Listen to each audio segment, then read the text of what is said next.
전당대회 당시 불거진 돈봉투 의혹에 대해서 민주당 이재명 대표는 오늘 국민께 심려를 끼쳐 죄송하다고 사과했습니다. 국민의힘은 국민은 금권 선거에 배신감을 느꼈고 더불어 돈봉투당이라며 공세 수위를 높이고 있습니다. 국회 취재기자 연결합니다. 황윤태 기자.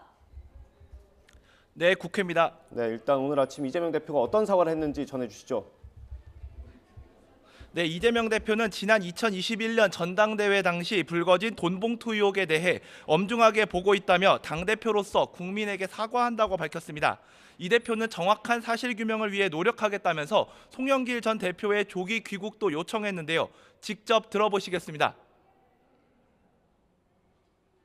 이번 일로 국민 여러분께 심려를 끼쳐드린 점에 대해서 당 대표로서 깊이 사과드립니다.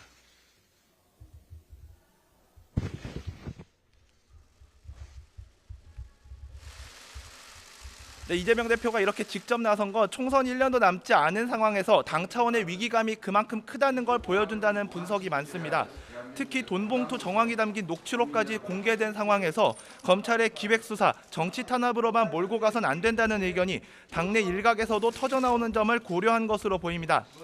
민주당은 다만 주말부터 나왔던 자체 진상조사는 수사권이 없는 상황에서 한계가 있다며 일단 진행하지 않기로 했다고 밝혔습니다. 국민의힘은 공세의 고삐를 더 조이고 있습니다. 전당대회 후보 캠프 인사들의 돈봉투 분업이 가관이라면서 금권 선거에 대한 국민적 배신감이 이루 말할 수 없다고 비판했습니다. 또 검찰 수사를 통해 2년 전 전당대회 당시 돈봉투 의혹을 철저히 규명해야 한다고 압박했습니다. 김기현 대표의 발언 직접 들어보시겠습니다. 민주당의 자정 능력은 제로에 가깝습니다. 심판은커녕 각종 부패한 범죄 혐의자를 보호하기에 급급했던 민주당이었습니다. 네, 이런 가운데 오늘 기획재정위원회에서는 예비 타당성 조사 기준을 완화하는 법안 처리가 미뤄졌다고요? 그렇습니다. 오늘 오후 2시에 열리는 기재위 전체 회의에서는 여야가 국가재정법 개정안, 일명 예타 완화법을 처리하지 않고 추가 논의하기로 했습니다. 개정안은 사회 기반 시설 등의 예타 대상 사업 의무 시행 기준을 현행 총사업비 500억 원 이상에서 총사업비 1,000억 원 이상으로 완화하는 내용인데요. 앞서 기재위 경제재정소위에서는 지난 12일 예타 기준 완화 법안을 여야 합의로 의결해 오늘 전체 회의 통과가 예상됐습니다. 하지만 총선을 앞두고 포퓰리즘 법안이라는 비판이 나오자 여당의 요청으로 의결을 미루고 재논의하기로 했는데요. 직접 들어보시겠습니다.